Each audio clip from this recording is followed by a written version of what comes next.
히브리서 1장 1절로 7절 말씀 함께 보겠습니다. 다리오 왕 제2년 여섯째 달 곧 그 달 초하루에 여호와의 말씀이 선지자 학개로 말미암아 스알디엘의 아들 요다 총독 스룹바벨과 여호사닥의 아들 대제사장 여호수아에게 임하니라. 이르시되 만군의 여호와가 이같이 말하여 이르노라. 이 백성이 말하기를 여호와의 전을 건축할 시기가 이르지 아니하였다 하느니라. 여호와의 말씀이 선지자 학개에게 임하여 이르시되 이 성전이 황폐하였거늘 너희가 이때에 판벽한 집에 거주하는 것이 옳으냐? 그러나 이제 만군의 여호와가 이같이 말하노니 너희는 너희의 행위를 살필지니라. 너희가 많이 뿌릴지라도 수확이 적으며 먹을지라도 배부르지 못하며 마실지라도 흡족하지 못하며 입어도 따뜻하지 못하며 일꾼이 싹쓸 받아도 그것을 구멍 뚫어진 전대에 넣음이 되느니라. 만군의 여호와가 말하노니 너희는 자기의 행위를 살필지니라. 영혼을 위한 우선순위라는 제목으로 함께 은혜를 나누기 원해요. 이 시대에 살아가는 현대인들의 특징 중 하나가 뭐라고요? 바쁘다는 거예요. 바빠. 너도 나도 다 바쁩니다. 바쁘다는 것은 할 일이 많고 신경 쓸 일이 많다는 얘기죠. 오죽하면 요즘 바쁘시죠? 라는 인사말이 출현할 정도입니다. 이제는 서로 바쁘냐고 묻고 바쁘다고 대답하는 것이 일상인 시대가 됐어요. 바쁘냐? 응, 바빠. 안 바쁘면 무능한 것처럼 보여. 그래서 안 바빠도 그냥 바쁘다고 하는 거예요. 이렇게 바쁠 때 우리는 정신을 차려서 일에 우선순위를 구분해야 돼. 우리가 우선순위를 구분해야 하는 이유 크게 세 가지입니다. 첫째는 우리의 삶에는 언제나 일이 많기 때문이고, 둘째는 우리가 쓸 수 있는 시간과 능력이 유한하기 때문이야. 셋째, 불필요하거나 비본질적인 일에 파묻히면 자기 영혼을 피폐하게 만들 수 있기 때문입니다. 사실 영혼의 생명을 잃어버리면 수많은 부귀, 명예, 권세, 지식을 가져도 아무런 소용이 없어요. 영혼이 건강해야 육체의 건강도 의미가 있고, 영혼이 아름다워야 육체의 아름다움도 제 가치를 바라는 거예요. 영혼이 예수 그리스도로 말미암은 지혜와 지식을 소유해야 육체의 지식이 영적 생명과 연결될 수가 있고, 영혼이 부유해야 육체의 부요가 제 구실을 찾을 수가 있습니다. 현대는 이전보다 훨씬 더 시간을 절약할 수 있는 조건이 많죠. 비행기, KTX, 고속열차, 자가용 등등 장거리도 짧은 시간에 갈 수 있는 기술이 생겼어요. 빠른 인터넷 발달로 인해서 우리는 알고 싶은 것을 순식간에 다 찾아볼 수 있어요. 그럼에도 불구하고 오히려 현대인의 삶에 여유가 있습니까? 없어요. 넉넉함이 없다니까. 그러므로 오늘 우리는 바쁘고 복잡한 삶 속에서도 영적 전쟁에서 승리하고 하나님으로부터 주어지는 충만한 만족과 평안을 누리기 위해서 영혼을 위한 우선순위를 바로 세워야 합니다. 이 땅에 오신 예수님이 강조하신 것이 바로 우선순위입니다. 예수님은 자주 먼저 할 일과 나중에 할 일을 구분하셨어요. 마태복음 22장 37절로 40절 예수께서 이르시되 내 마음을 다하고 목숨을 다하고 뜻을 다하여 주 너희 하나님을 사랑하라 하셨으니 이것이 크고 첫째 되는 계명이요 둘째도 그와 같으니 내 이웃을 내 자신같이 사랑하라 하셨으니 이 두 계명이 온 율법과 선자의 강령이니라 그랬어요. 여러분, 내 이웃을 내 자신같이 사랑하라 그랬어요. 사랑. 이 두 계명이 온 율법과 선자의 강령이라 그러죠. 인생은 우선순위를 어디에 두느냐에 따라 삶의 질이 달라집니다. 중요한 것과 중요하지 않은 것, 급히 끝내야 되는 것과 급하지 않은 것 등을 잘 선별해야 됩니다. 우리는 무엇보다 먼저 우선순위를 바로 세우되 세상적 기준에 따르는 것이 아니라 예수님의 가르침을 따라 영혼을 위한 우선순위를 세워야 합니다.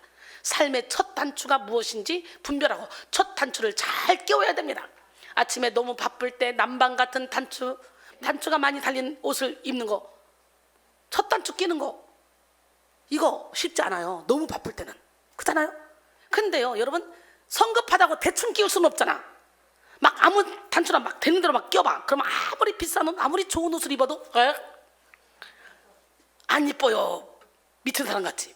첫 단추가 잘못되면 아무리 잘 끼우고 빨리 끼워도 다 소용없어지는 거예요. 그래서 괴테는 첫 단추를 잘못 끼우면 마지막 단추는 끼울 구멍이 없어진다라고 했습니다. 여러분의 영적인 첫 단추를 잘못 꼈다면 아깝다고 계속 끼지 마시고, 아까워도 다 무너뜨려. 다시 풀어. 그리고 다시 시작해. 밑바닥부터. 삶의 첫 단추를 잘 끼우기 위해서는 우리가 하는 일의 성격과 목적을 구분할 수 있어야 돼. 우리가 만나는 수많은 일 중에는 중요한 일이 있고 중요하지 않은 일도 있어요. 급한 일도 있고 급하지 않은 일도 있어요. 결국 우리가 만나는 일들은 중요하고도 급한 일, 중요하지만 급하지 않은 일, 중요하지 않지만 급한 일, 중요하지도 않고 급하지도 않은 일, 이렇게 네 종류로 나눌 수 있습니다. 이런 구분은 미국 34대 대통령인 아이젠하워에 의해서 알려진 것입니다. 사람들은 저마다 어떤 일에 더 많은 시간과 노력을 투자하느냐에 따라 각기 다른 인생을 살게 됩니다. 중요하지도 않고 급하지도 않은 일을 주로 하는 사람은 쓸모없는 일만 하다 인생을 낭비하게 됩니다. 중요하지 않지만 급한 일에 쫓기며 사는 사람은 요란하게 바쁘게 살지만 결국 남는 것이 없는 허무한 삶을 살게 됩니다. 우리는 무엇이 중요한 일인지 알고 먼저 중요한 일을 따라 살아야 할 줄로 믿습니다. 영국의 철학자 프랜시스 베이컨은 시간을 선택하는 것은 시간을 전략하는 것이라고 했어요. 고대 로마 시인 호라티우스는 오늘이 마지막 날인 것처럼 하루를 살아라 라고 했어요. 여러분, 오늘이 마지막 날이라고 생각하고 사세요. 왜냐하면 우리는 내일 일을 할 수 없어요. 하루 동안에 우리에게 무슨 일이 벌어질지 몰라요. 우리가 장담할 수 있는 것은 단 하나, 내가 진짜 예수를 믿었다면 육신의 장막집을 벗고 천국에 갈 수 있다는 거. 근데 그것도 내가 온전히 예수를 믿었을 때 장담할 수 있는 거예요. 믿음의 확실함이 있습니까, 여러분? 우리는 몰라요. 우리가 대화할 수 있는 건 1시간 후에, 2시간 후에 약속, 어떤 일이 벌어질지 몰라. 여러분, 이 시간, 오늘을 살아가는 우리들은요, 시간을 효율적으로 아껴 쓰기가 쉽지 않죠. 바야흐로 전 국민 타임푸어의 시대가 도래했기 때문이에요. 타임푸어는 단어 뜻 그대로 시간에 쪼들리는 사람을 말합니다. 일에 쫓겨 자신을 위한 자유시간이 없는 사람들을 뜻하는 신조어인데요, 사실 정말로 시간이 없어서 타임푸어가 아니라 주어진 시간을 쓸 줄 몰라서 타임푸어가 된 거예요. 그러니까 먼저 해야 될 거, 나중에 해야 될 거, 이걸 구분할 줄 알면 되는데 이게 안 되니까 안 해도 되는 걸 먼저 한다고 진짜 필요한 걸 안 하고 이래서 문제를 일으킨 경우가 참 많죠. 대개 인생의 중요한 일들은 급하지 않게 다가옵니다. 육체의 건강을 위해 중요한 운동, 균형 잡힌 식사 등은 그리 급하지 않습니다.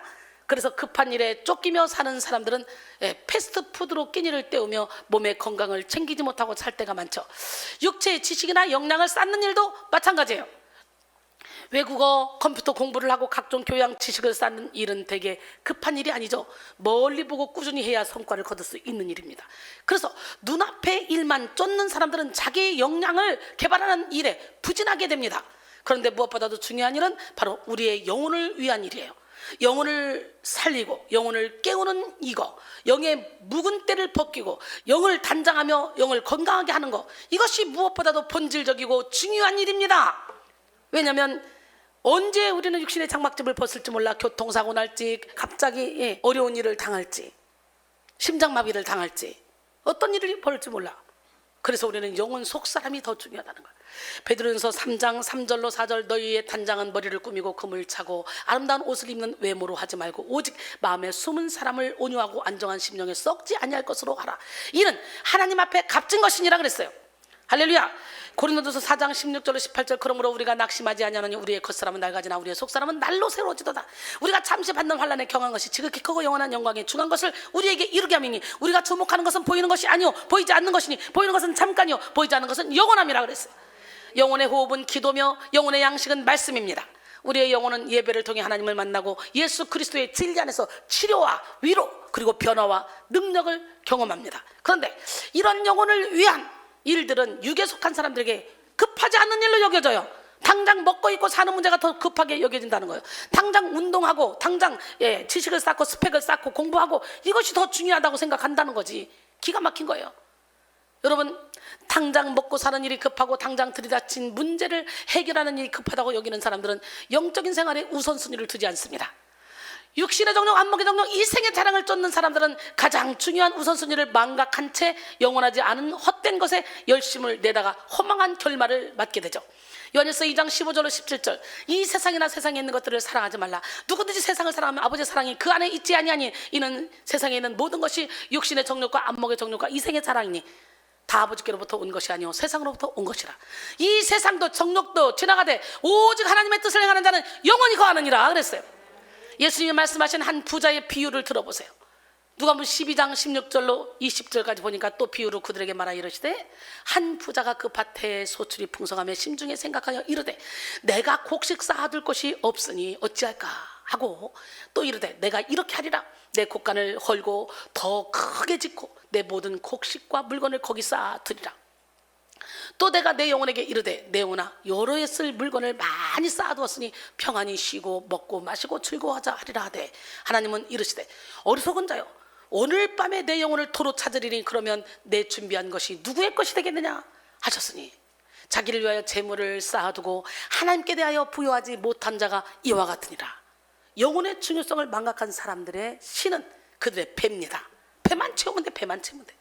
육을 쫓아 사는 사람들은 땅의 일을 생각하다가 부끄러운 결말을 맞게 됩니다. 빌립보 3장 18절로 21절 내가 여러 번 너희에게 말하였거니와 이제도 눈물을 흘리며 말하노니 여러 사람들이 그리스도의 십자가의 원수로 행하느니라. 그들의 마침은 멸망이요 그들의 신은 배요 그 영광은 그들의 부끄러움에 있고 땅의 일을 생각하는 자라. 그러나 우리의 시민권은 하늘에 있는지라. 거기로부터 구원하는 자 곧 주 예수 그리스도를 기다리노니 그는 만물을 자기에게 복종하게 하실 수 있는 자의 역사로 우리의 낮은 몸을 자기 영광의 몸의 형체와 같이 변하게 하시리라 그랬어요. 그러므로 오늘 우리는 우리의 정체성이 천국의 시민권자임을 분명히 알고 인생의 우선순위를 바로잡아야 돼요. 우선순위가 뭐야? 영혼 살리는 거예요. 하나님을 의지하는 거예요. 믿음은 영혼을 위한 우선순위를 알고 우선순위를 따라 사는 것입니다. 진정한 믿음을 소유한 사람은 모든 역사를 다스리시고 생사회복을 주장하시는 하나님을 예배하고 하나님의 뜻을 따라 사는 것이 인생의 최우선순위임을 알고 그에 따라 살아갑니다. 진정한 믿음을 소유한 사람은 모든 삶에 있어서 예배 1순위, 말씀 1순위, 기도 1순위. 할렐루야. 이 삶을 살아요. 모든 삶의 1순위를 하나님께 두는 거예요. 그리고 하나님을 기쁘시게 하는 삶의 인생에 초점을 맞추는 거죠. 우리는 하나님 안에서의 우선순위를 바로 세울 때 행복한 삶, 만족한 삶을 누리는 기적의 주인공이 될 수 있어요. 풍성한 삶을 살 수가 있어요. 내가 급하다고 생각하는 것부터 처리해야 될 것 같지만 하나님 앞에서의 우선순위가 무너져 있다면 실상 모든 것이 무질서로 흘러가게 됩니다. 우선순위가 바로 서 있지 않으면 우리는 향방 없이 움직이게 되어 에너지를 더욱더 많이 소모하게 됩니다. 우리는 우선순위를 바로 세우기 위해서 날마다 내 생각을 내려놓고 성령님의 인도함을 구해야 됩니다. 성령의 인도를 받는 사람들은 영적인 문제가 해결되면 다른 문제는 저절로 풀린다는 사실을 알고 있습니다. 물론 육신적인 시도나 노력이 필요하지 않다는 것은 아니에요. 다만 우리의 영혼이 하나님과 충만한 사귐을 누리며 평온해야 다른 일들이 하나님이 공급하시는 능력으로 인해서 수월하게 이루어진다는 거예요. 성령의 인도함을 받아 영혼이 늘 고요하고 평온한 상태에 있는 사람은 무슨 일을 하든지 최고의 효과를 발휘하며 좋은 성과를 낼 수가 있습니다. 성령으로 말미암는 지혜와 집중력이 함께하기 때문에 10시간 걸릴 거 1시간 만에 해낼 수 있고 몇 날 며칠 걸릴 거 그냥 하루에 할 수 있는 거예요. 고린도전서 9장 25절로 27절 이기기를 다투는 자마다 모든 일에 절제하나니 그들은 썩을 승리자의 관을 얻고자 하되 우리는 썩지 않을 것을 얻고자 하느니라. 그러므로 나는 다름질하기를 향방 없는 것 같이 아니하고 싸우기를 허공을 치는 것 같이 아니하며 내가 내 몸을 저 복종하게 하면 내가 남에게 전파한 후에 도리어 자신이 버림을 당할까 두려워함이로다 그랬어요. 물론 성령의 인도함을 받아도 어려운 난관에 봉착하며 결핍의 상황을 만날 수 있습니다. 그러나 영혼이 안정된 사람은 그러한 돌발 상황까지 다스리시는 하나님을 신뢰하기 때문에 그때에도 의연히 성령의 인도를 받아서 영적이고 지혜로운 대처를 할 수가 있는 거예요. 시편 62편 5절 7절 나의 영혼아 잠잠히 하나님만 바라라. 물은 나의 소망이 그로부터 나는도다. 오직 그만이 나의 반석이시오 나의 구원이시오 나의 요새시니 내가 흔들리지 아니하리로다. 나의 구원과 영광이 하나님께 있으며 내 힘의 반석과 피난처도 하나님께 있도다. 할렐루야. 인생에 경험하는 모든 문제의 상당 부분이 영혼의 문제가 풀릴 때 저절로 풀린다는 걸 알아야 돼요. 사랑하는 자들아 내 영혼이 잘된 같이 내가 범사에 잘되고 강건하기를 내가 간구하노라 그랬잖아요. 할렐루야. 영혼이 죄와 상처에 묶이면서 자유해질 때 육체의 질병도 함께 사라지는 경우가 많이 있습니다. 물론 모든 질병이 죄로 인해 생기는 것은 아닙니다. 질병 중에는 하나님이 영광을 위해서 하나님의 섭리 가운데 주어진 질병도 있죠. 그러나 그런 경우에도 영혼이 건강하면 하나님의 섭리를 해석하고 믿음으로 반응하며 감사의 결실을 맺을 수 있어요. 할렐루야. 나 여호와는 치료 여호와니라 말씀하신 하나님께 영혼육의 질병을 고침받기를 원합니다. 인간관계의 문제도 마찬가지예요. 영혼의 문제가 풀리기 전에는 대개 다른 사람에게서 문제의 원인을 찾고 문제의 해결안이 없는 것처럼 느끼게 되지만 영혼의 문제가 해결되면 그 모든 것이 다 내 탓이라는 걸 깨닫게 되는 거예요. 영이 건강해지면 문제의 원인이 자신에게 있음을 보게 된다는 거죠. 그리고 그 어떤 힘든 사람을 만나도 넉넉한 사랑과 인내로 포용할 수 있는 힘을 갖게 되는 거예요. 그러므로 우리는 영혼을 위한 우선순위를 따라 영혼의 복으로 형통한 인생을 살아야 될 줄로 믿습니다. 할렐루야. 초대교회 사도들은 영혼의 우선순위를 이렇게 알았습니다. 그래서 구제의 문제로 다툼이 일어났을 때 그들은 기도와 말씀에 집중해서 영적인 문제를 바로잡고 나머지 문제는 저절로 풀어지도록 했어요. 사도행전 6장 1절로 4절, 그때 제자가 더 많아졌는데 헬라파 유대인들이 자기의 과부들이 베일의 구제에 빠짐으로 히브리파 사람을 원망하니 12사도가 모든 제자를 불러 이르되 우리가 하나님의 말씀을 제쳐놓고 접대를 일삼는 것이 마땅하지 아니하니 형제들아, 너희 가운데서 성령과 지혜가 충만하여 칭찬받는 사람 7을 택하라. 우리가 이 일을 그들에게 맡기고 우리는 오로지 기도하는 일과 말씀 사역에 힘쓰리라 하니. 그랬어요. 사도들이 기도와 말씀에 전심전력하자 초대교회는 영적 기강이 바로 잡혔고 하나님의 말씀이 왕성하여 예루살렘에 있는 제자의 수가 더 힘이 많아지고 허다한 제사장의 무리도 진리에 복종하는 역사가 일어났습니다. 우리의 삶에도 이런 영적인 원리가 적용되어야 합니다. 영혼을 위한 우선순위가 잘못되면 그 어떤 것에도 참된 만족을 얻을 수 없습니다. 오늘 본문 6절은 영혼의 우선순위가 잘못된 삶의 이 모습을 다음과 같이 표현했습니다. 학개서 1장 6절, 너희가 많이 뿌릴지라도 수확이 적으며 먹을지라도 배부르지 못하며 마실지라도 흡족하지 못하며 입어도 따뜻하지 못하며 일꾼이 싹을 받아도 그것을 구멍 뚫어진 전대에 넣음이 되느니라. 오늘 본문은 3가지 범주로 나눌 수 있죠. 첫째, 많이 뿌렸지만 수확이 적다는 것. 둘째, 먹고 마시고 입어도 만족함을 얻지 못하는 것. 셋째, 일꾼이 열심히 일해서 싹을 받아도 그것을 소비해보지도 못하고 잃어버린다는 것입니다.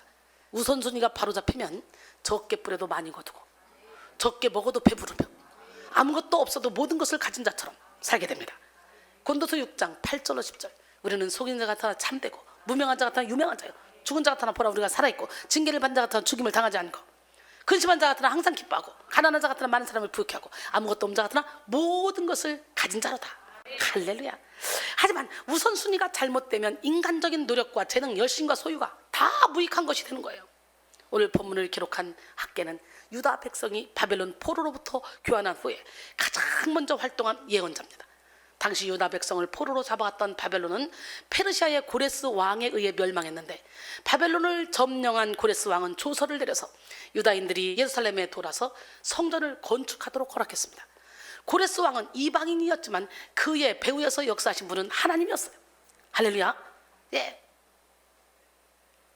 역대하 36장 22절로 23절, 바사의 고레스 왕 원년의 여호와께서 예레미야의 입으로 하신 말씀을 이루시려고 여호와께서 바사의 고레스 왕의 마음을 감동시키시매 그가 온 나라에 공포도 하고 조소도 내려 이르되 바사 왕 고레스가 이같이 말하느니 하늘에 신 여호와께서 세상 만국을 내게 주셨고 나에게 명령하여 유다 예루살렘에 성전을 건축하라 하셨나니 너희 중에 그의 백성된 자는 다 올라갈지어다. 너희 하나님 여호와께서 함께 하시기를 원하노라 하였더라. 할렐루야. 고레스 왕의 칙령에 따라 예루살렘으로 귀환한 유대인들은 주전 536년경에 성전 기초 공사를 성공적으로 마치게 됐죠. 그런데 이때부터 사마리아인들과 주변 민족들이 유다인들의 성전 공사를 회방하기 시작합니다. 심지어 고레스 이후에 페르시아의 왕인 이 캄비세스와 스메르드스의 힘을 빌어 성곽 재건 공사를 중지하도록 만들었어요. 이로 인해 성전 재건 공사는 14년 동안 중단 상태에 있게 되었어요. 이후에 페르시아의 왕이 된 사람이 다리오인데 학개는 다리오가 재위한 지 3년이 되었을 때 예언 활동을 시작했고, 예, 성전 공사가 지연된 근본적인 이유는 대적자들로 인한 것보다 유다인들의 태만과 직무유기가 문제였다는 것을 지적합니다. 당시 포로 생활에서 귀환한 유다인들은요 매우 가난했어요. 학개 1장 10절로 11절을 보면 그들이 가뭄으로 인해서 극도의 굶주림을 겪고 있는 것을 알 수가 있습니다. 학개 1장 10절로 11절, 그러므로 너희로 말미암아 하늘은 이슬을 그쳤고 땅은 산물을 그쳤으며 내가 이 땅과 산과 곡물과 새 포도주와 기름과 땅의 모든 소산과 사람과 가축과 손으로 수고하는 모든 일에 한재를 들게 하였느니라 그랬어요. 학개는 이런 가난의 원인이 유다인들의 잘못된 우선순위에 있다고 밝혔습니다. 이방인들이 긴 시간 동안 성전 재건 공사를 방해함으로 이스라엘 백성들은 심적으로 육적으로 지쳤을 것입니다. 이스라엘 백성들은 지쳤다는 것을 핑계 삼아 하나님을 예배하는 성전 재건에서 점차 손을 놓게 됐어요. 잠정적으로 공사를 멈추게 되었어요. 성전 짓는 것이 공식적으로 중단된 것은 아니지만 성전 건축에 열심을 내는 사람이 없었습니다. 때문에 예루살렘으로 돌아온 이스라엘 백성들은 하나님께 예배드릴 성전이 없이 지내게 되었죠. 성전 짓는 일이 이방인의 방해로 멈추게 되었지만 어느새 이스라엘 백성들은 이를 핑계삼아 영적 나태에 빠지게 됐습니다. 하나님은 이스라엘 백성들의 모습을 기뻐하지 않으셨어요. 하나님의 성전을 짓는 일에는 이 핑계 저 핑계 막 됐어요. 유다인들이 게으르고 무심하면서 자기들이 살 집은 정성과 열정을 쏟았어요. 그렇기 때문에 하나님이 심판의 손을 대셨다는 거예요. 학개서 1장 3절로 4절, 여호와의 말씀이 선지자 학개에게 임하여 이르시되 이 성전이 황폐하였거늘 너희가 이때의 판벽한 집에 거주하는 것이 옳으냐? 성전은 하나님이 이스라엘 백성과 함께하고 있다는 상징이었습니다. 이스라엘 백성은 귀환 후에 하나님을 섬기기 위해 가장 먼저 성전 재건에 힘써야 했습니다. 하지만 이스라엘 백성들은 성전 재건에 큰 비중을 두지 않았어요. 오히려 자신들이 집을 얼마나 더 크고 더 아름답게 지을지에 관심이 있었죠. 여기서 판벽한 집은 가든 방법으로 아름답게 치장된 집, 즉 비싸고 사치스러운 집을 가리키는 말입니다. 유다인들은 하나님의 성전이 오랜 시간 기초석 외에는 아무것도 없는 황폐한 상태로 있도록 내버려 두고 자신들의 집은 온갖 방법을 동원해서 아름답게 꾸몄습니다. 학개는 이를 통해 유다인들이 하나님의 성전 공사를 중지한 것은 환경의 문제가 아니라 그들의 마음의 문제임을 지적했습니다. 유다인들은 여호와의 전을 건축할 시기가 이르지 않았다고 말했지만 정작 그들의 마음에는 하나님의 전보다 자기 집을 아름답게 짓고 싶은 마음이 가득했던 것이죠.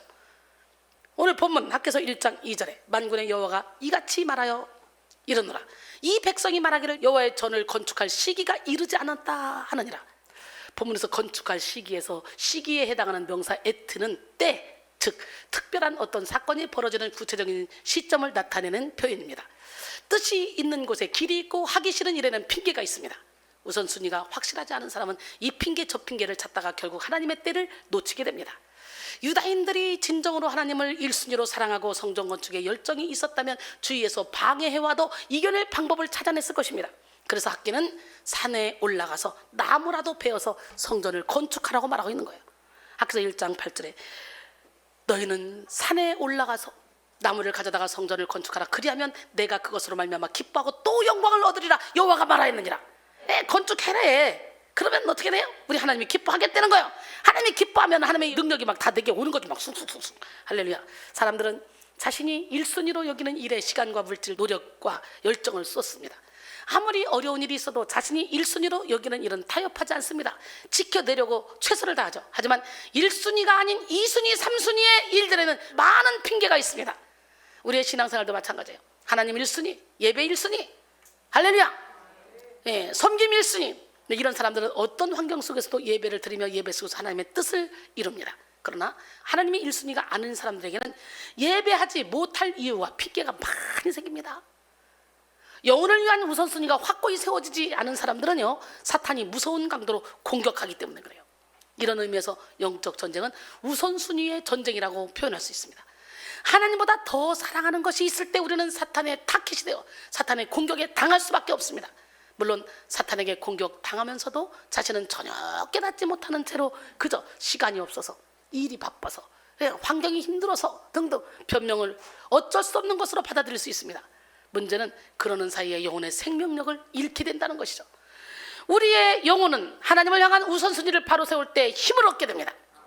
하나님을 전적으로 의지하며 하나님을 향하는 자에게 하나님은 힘을 주시고 능력을 주십니다. 사랑하는 성도 여러분, 모든 문제는 뭐의 문제예요? 마음의 문제예요. 마음의 문제. 마음속 우선순위를 바로 세우면 해내지 못할 일이 없어요. 열심을 내는 사람을 따라올 자는 없어요. 최선을 다하는 사람을 따라올 자 없어요. 여러분, 하나님은 성전 건축을 통해 유다 백성들의 마음을 받기를 원하셨어. 하나님은 유다 백성들에게 하나님은 1순위가 아니었죠. 그러나 유다 백성들에게 하나님은 1순위가 아니었어. 하나님은 유다 백성들이 하나님을 1순위로 삼기를 원했던 거지. 그래서 주위에서 다가온 방해가 그들에게는 영적인 일에서 멀어지는 계기가 되어버렸다는 거지. 하나님을 떠나 육적인 삶에 치우친 유다인들은 씨앗을 많이 뿌려서 열심히 농사를 지어도 거두는 것이 별로 없었어요. 씨를 뿌리는 것은 사람이지만 자라나게 하시는 분은 하나님이시기 때문에 유다인들은 많이 먹어도 마셔도 만족을 느끼지 못했습니다. 인생이 느낄 수 있는 이 충만한 만족은 오직 하나님으로부터 오는 것이기 때문에, 그러기에 우리는 마음가짐을 찢고 여호와께 가야 돼요. 에레미야 4장 4절, 유다인과 예루살렘 주민들아, 너희는 스스로 할례를 행하여 너희 마음가짐을 베고 나의 어깨에 속하라. 그리하지 아니하면 너희 악행으로 말미암아 나의 분노가 불같이 일어나 사르니 그것을 끌 자가 없으리라 그랬어요. 할렐루야. 고린도서 3장 5절에 보니까 우리가 무슨 일이든지 우리에게서 난 것 같이 스스로 만족할 것이 아니니 우리의 만족은 오직 하나님으로부터 나느니라 그랬어요. 시편 34편 9절로 10절, 너희의 성도들아 여호와를 경외하라. 그를 경외하는 자에게는 부족함이 없도다. 젊은 사자는 궁핍하여 줄일지라도 여호와를 찾는 자는 모든 좋은 것에 부족함이 없으리로다 그랬어요. 다윗은 여호와를 목자로, 자신은 양으로 표현하여 하나님에 대한 절대 의존과 절대 신뢰를 이 시편을 통해 누리하고 있습니다. 양의 풍족함이 목자에게서 나옵니다. 사람은 목자이신 하나님을 떠나 행복한 삶, 풍성한 삶을 살 수가 없어요. 사람은 자신의 힘으로 쌓아 올린 권세나 능력, 부여함에서는 결코 진정한 만족을 얻을 수가 없어요. 잠시 잠깐 기쁨과 쾌락을 누릴 수는 있겠지만 결국 안개와 같이 사라져 허무할 뿐입니다. 그러나 하나님과 함께하는 자는 모든 좋은 것으로부터 부족함이 없습니다. 젊은 사자는 먹잇감을 사냥할 수 있는 힘과 기술을 완벽하게 갖추고 있는 존재입니다.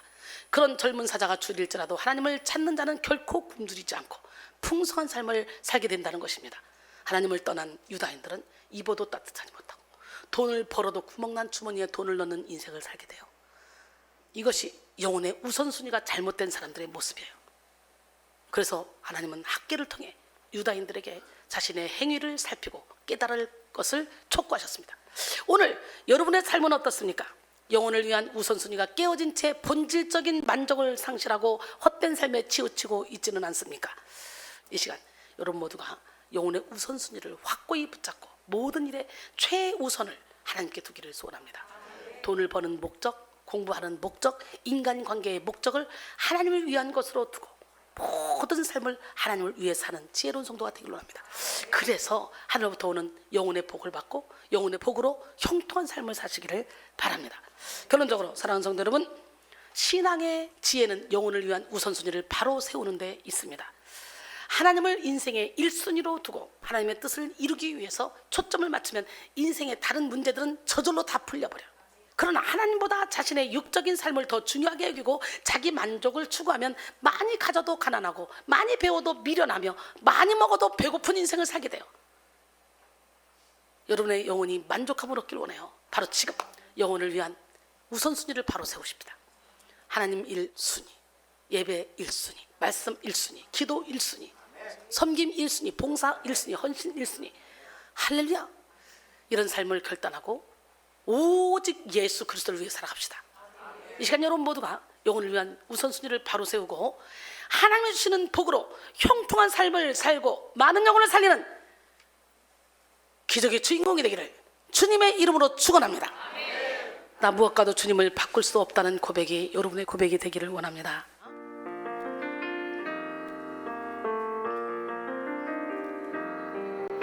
나 무엇과도 주님을 바꾸지 않으리. 다른 어떤 은혜 구하지 않으리.